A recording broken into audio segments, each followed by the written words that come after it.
Okay, shalom everybody. We're doing the laws of the Seder. The first step of the Seder is called what? Kaddesh. Kaddesh is we make Kiddush. Now, it's very important to know the whole goal of the night of Passover is our children.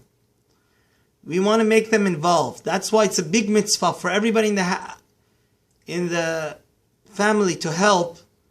That, like this year in 5776, Passover is very beautiful. It's both Shabbos Shabbat, it's Friday night, it's the night of the Holy Sabbath, and it's the night of Passover.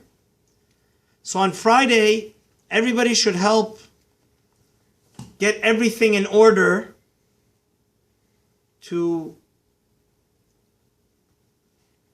set up the table, the Seder table. So once the husband comes from shul, he's ready to do what? Kiddush, to make Kiddush. Because if we are lazy and people come late and they come Hawaiian time instead of Pacific time, they come an hour late, the kids sleep.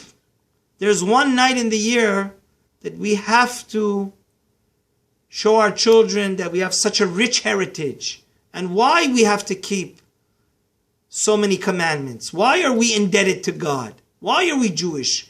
Why do we have to keep kosher and all these complicated commandments? Because God took us out of Egypt. And He did really amazing, marvelous miracles for us. So we're missing the boat if the kids sleep. So once the husband and all the men come from Kenisa, from the synagogue, they should immediately start the Kiddush. And Kiddush we have to stand, of course. And the Rav Ovadia Yosef brings that there is no need to wait for the later time of Rabbeinu Tam. There are certain people, they're strict. Like Shabbat, they wait an extra half an hour. But for the night of Passover, we don't have to do that. And there's a very important halacha. A lot of people ask this question. This year, it is not necessary to read Shalom Aleichem Malachi Asharot. You shouldn't. And Eshet Chayil, even though it's Friday night. You know why? Why? The Ben Ish Chai says in Rav Poalim, because what we said, the whole idea is we want to do everything in an orderly manner in order that the people shouldn't sleep. Parenthetically, before, when I was traditional and I wasn't so religious, a lot of people, the Seder ends up taking so long, a lot of people, they only drink 2 cups because it's so late. The last 2 cups they don't read. So, in order to be able to do the 15 steps, Kadesh, Urchas, Karpas, Yachas, Magid, Rochsa, Mosim, Matzah, Maror, Korech, Shulchan, Arech, Safon, Barech, Halel, Nirtzah, it's good to start the Seder immediately when the husband gets home. You skip. This year you skip. You do not read the Shalom Aleichem or the Eshet Chayil. And is a tremendous mitzvah that especially the children should take a nap the eve of Passover. And everybody really should for at least an hour, half an hour. So they be fresh and enthusiastic and full of energy to celebrate this night of Pesach. Now, the cups of wine, any child that is 5, 6 years old, that understands what we're talking about, who Paro is and Moses is and who God is, we should put a cup of grape juice or wine, whatever their body can take, because, as I said, the children need to be incorporated in everything we do. Because the main, especially in this day of assimilation, the whole goal that we do dayenu and we hit each other and we do all these afikomen and we do hide and go seek is that it should be a very fun night for the children. So the children should always drink the 4 cups, and you should put a cup in front of them for them to drink. Now, is a mitzvah to bring out the most fancy silverware you have and put it on the table the night of Passover. Why? Because God promised Abraham, he said, no, that I will save the Jews. It's true they're going to be servants, but when they come out, they're going to come out with a lot of wealth. So in order to show that God's promise is still true to the day, we have to show our wealth on the Seder table and put our beautiful silver cups, silver bowls, whatever we have that is fancy, to show that yes, God kept his promise.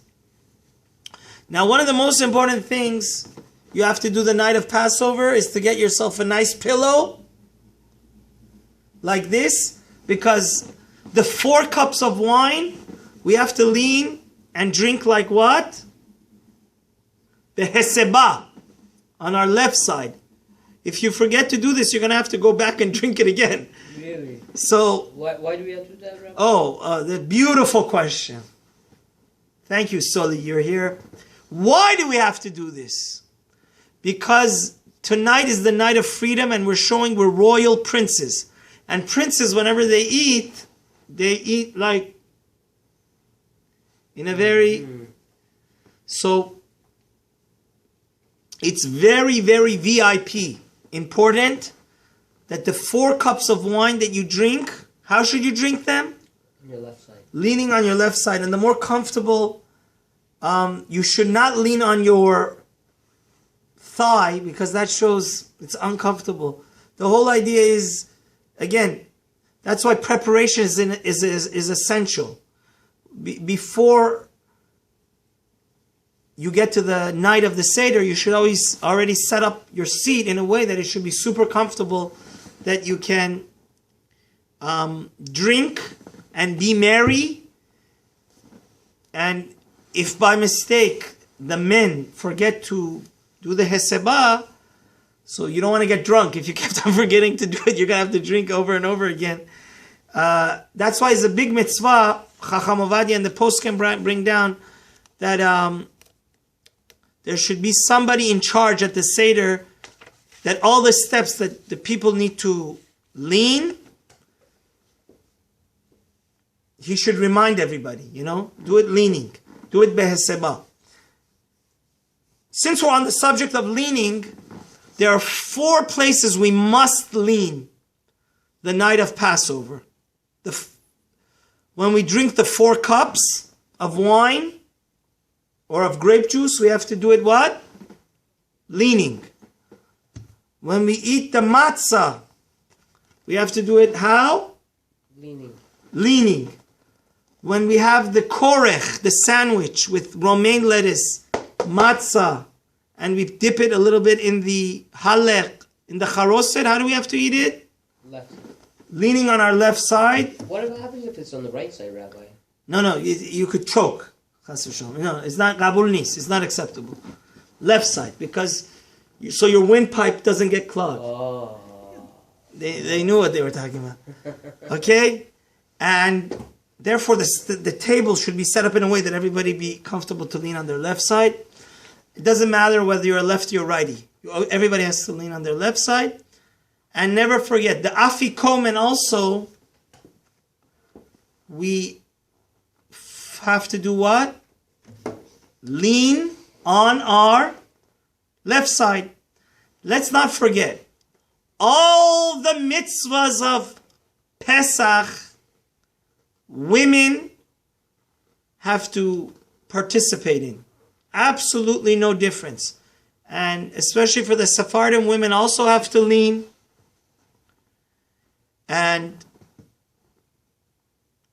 according to Sephardim, if a woman forgets to lean, she doesn't really have to go back. It's not as stringent as the men, that she has to drink the cup again. But of course, everybody, men, women, and children, everybody should be leaning and drinking in a very comfortable and on a pillow and in a very nice way. Now, which type of wine should you use? A Sephardim use red wine. And if everybody's Shomer Shabbat at the table, you should use non-mevushal. If not, then you should use mevushal. But the thing is like this. We use red wine. You know why? To commemorate the mitzvah that God did what? Made the entire Nile River red. Oh, that's what it means. That's why is a mitzvah to have red wine. Now, many people do not like alcoholic wine because 4 cups of wine, and we're going to learn later, it has to be at least 3 ounces. This is no good. What we use on Shabbat symbolically to drink a little, you don't fulfill the mitzvah of the 4 cups with such a minute 1 ounce. It has to be triple of this. It has to be at least 3 ounces. Why? Because we have to really feel the enjoyment of the wine to feel like royalty. A prince, does he drink this much wine at his table? No. The Chachamim wanted to be derech cherut. It would be a joke. Like the Prince of England. It's not tea. It's not just Johnny Walker. A French prince. So, I hate to burst your bubble. Some people, they're hostile toward me, but this is the absolute halacha. This is around 4 ounces in this cup. So it could be a little bit less than this, but at a minimum, your cup should have 3 ounces in it. And thank God today is very clear. It says on the cup how many ounces are in it. And now, if somebody cannot have 3 ounces of wine because they get a headache, then obviously, if you want to do the mitzvah in the classical, authentic way, you should have all 4 cups full what? Red wine. If that's too hard, you can mix it. Like me personally, sometimes I get a headache. You can do it like 3/4 or 1/2 grape juice, wine. So, you know, like in Farsi we say, Nasikh misuzena kabab. You get the best of both worlds. It's not too... And by the way, thank God, there's so much blessing in the world, especially from Israel and Italy. There's wines that are very low alcohol, like Bartenura, and so there's three, and those wines will not get you drunk and of course, if somebody, even he can't go half wine, half grape juice, then he could go full grape juice. And obviously that's what's recommended for the children, which we don't want to give them too much alcohol. But any child that is 5-6 years old should also have a full cup, 3 ounces, because we want to train them to do the mitzvah in the right way. Obviously, we wash the cups, we do mezigah, that there should be water mixed in the wine. A drop of water, right, Rabbi? Yeah. And between each one of the